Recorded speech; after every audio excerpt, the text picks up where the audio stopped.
Ya, halo guys, selamat datang kembali ke channel ini. Ini adalah video ketiga tentang emotional blackmail.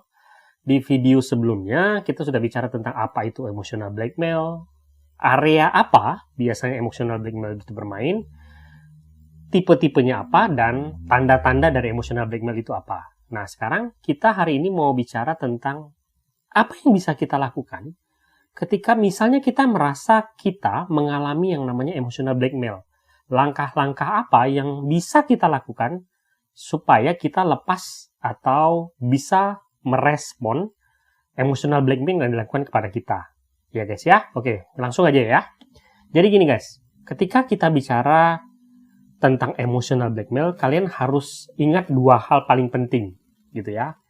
Yang pertama, seorang pelaku emotional blackmail ketika dia merasa bahwa dia berhasil melakukan apa yang dia mau, dalam arti dia berhasil memblackmail korbannya, dia pasti akan melakukan itu berulang kali.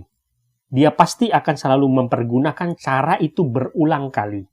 Ini sebenarnya perbandingan yang gini guys. Kalau kita orang biasa, kalau kita tahu ya, kita bisa memperlakukan seseorang dan membuat dia melakukan apa yang kita mau, tapi dia nggak mau, kita harusnya merasa nggak enak.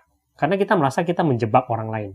Tetapi kalau pelaku emotional blackmail, dia tahu itu, dia akan melakukan itu berulang kali untuk mendapatkan apa yang dia mau. Sehingga, kalau kalian merasa jadi korban emotional blackmail, kita jangan berpikir bahwa, ya udah kita kasih aja untuk kali ini. Kenapa? Karena itu akan diulang terus oleh dia. Dan tidak hanya berlangsung sekali saja.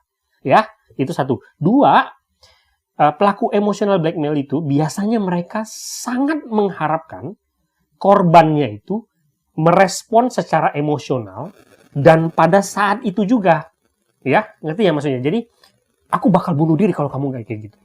Dia berharap korbannya itu bakal langsung respon. Aduh jangan kamu jangan bunuh diri. Iya aku bakal menuruti apa yang kamu mau. Misalnya kayak gitu. Atau misalnya diberikan janji-janji gitu ya. Nanti saya bakal kasih kamu kayak gini kalau kamu mau kayak gini. Oh iya oke saya mau. Dia sangat berharap korbannya itu merespon pada saat itu juga dan secara emosional. Karena itu tandanya dia berhasil. Oke? Jadi kalau kalian merasa bahwa kalian mengalami emotional blackmail, usahakan jangan merespon saat itu dan secara emosional.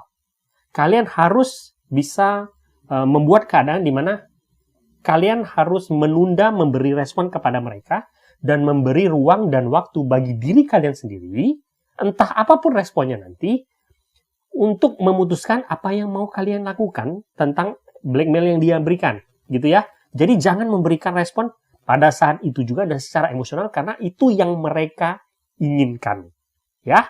Oke, sekarang kita masuk ke pembahasan paling penting. Bagaimana kita merespon blackmail yang dilakukan oleh seorang pelaku emosional blackmail? Guys, kita pernah bahas ini, gitu ya, tentang bagaimana kita menghadapi provokasi narsistik. Intinya guys, ya, ketika kita bicara tentang emotional blackmail, hal pertama yang kita harus lakukan itu adalah kita tuh harus tahu trigger kita tuh di mana.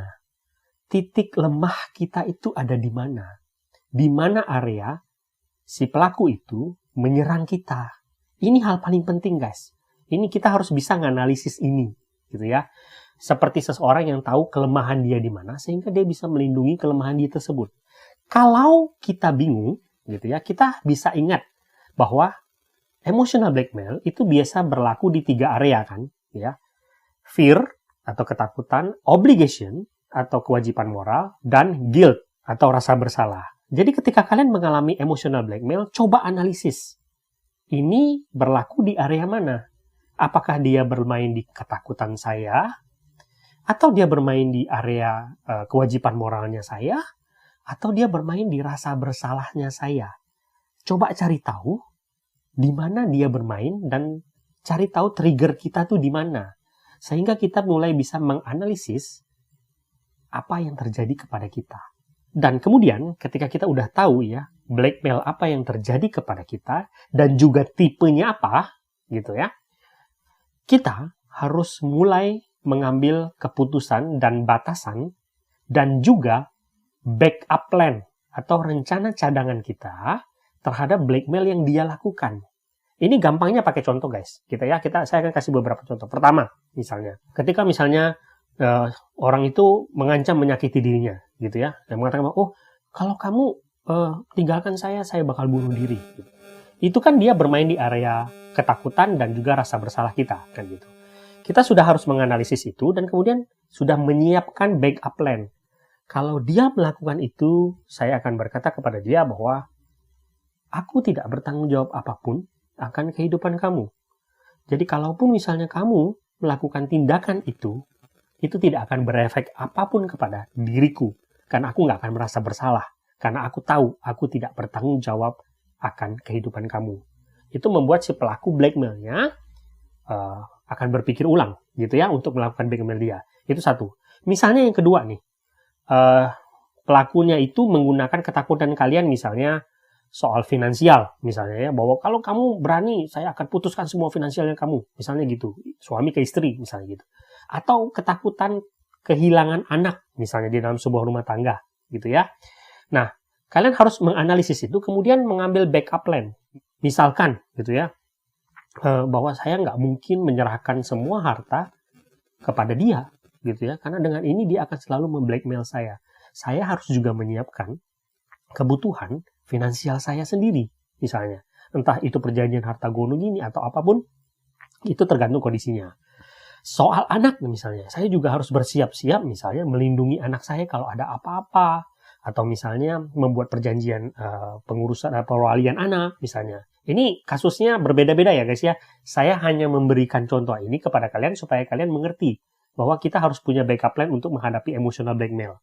Atau contoh lain misalnya kalian selalu dijanjikan bahwa kalau kamu mau kerja ini, ditempatkan di sini nanti 2 bulan, 3 bulan lagi kamu akan ditempatkan jadi ini, kamu akan dapat reward ini. Kemudian reward itu nggak pernah datang, itu kan jenisnya tantalize ya.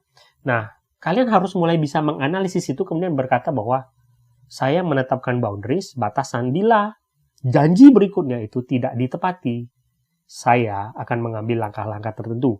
Misalnya resign dari pekerjaan kalian. Nah, ketika misalnya kalian berpikir saya akan resign, berarti harus ada backup plan bahwa kalau saya mau resign, saya sudah harus mulai mencari dari sekarang pekerjaan lain misalnya, atau membangun bisnis lain, atau mencari kehidupan yang lain.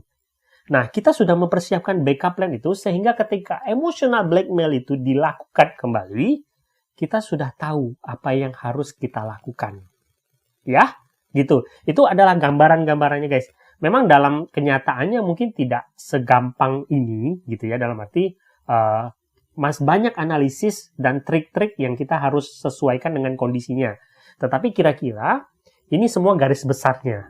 Intinya adalah ketika kita menghadapi emotional blackmail, usahakan kita harus bisa ngontrol emosi kita. Jangan sampai kita merespon secara emosional, karena itu yang sebenarnya diinginkan oleh pelaku emotional blackmail tersebut.